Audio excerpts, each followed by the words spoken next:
York. We have Saurav Shukla, our Chief Consulting Editor and the Chief of News Mobile from Washington. I see Charles Kupchan, Senior Fellow of the Council of Foreign Relations and Professor at Georgetown, with us from Washington, D.C. So I'll go to you first, Professor Kupchan. Can you hear me, sir? Good evening from India. Yes, I can. And good morning to you there. How big is this, and how do you read this? It's a very big deal, Arnab, particularly in the context of an inflection point in the Trump presidency in which Trump's power has been weakening pretty steadily now for several months, beginning late last year after several elections in which centrist Democrats did well. His approval ratings have sunk to below 40%. You're finally having Republicans stand up and speak out against the president, particularly over this Greenland fiasco. And now you have the Supreme Court coming out and saying your tariffs are illegal. So I think the big picture is one in which Trump's political position continues to weaken. I do expect the Trump team to react by looking to other authorities.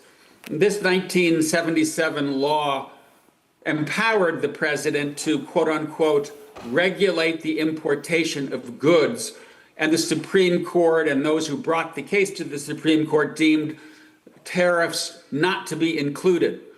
But there are other authorities that the Trump administration will likely now turn to, although it will take some time. So I don't think what we're looking at here is the end of Trump's tariffs policies, the disappearance of all those tariffs that have been imposed since he came to office. There's a pivot that's going to take place. But this is a very significant setback for a president who basically has made tariffs the centerpiece of his second term. Also, what comes here very, very strongly, Sohail, and I'd like to come to you next, is the fact that this breaks the entire Trump hyperbole.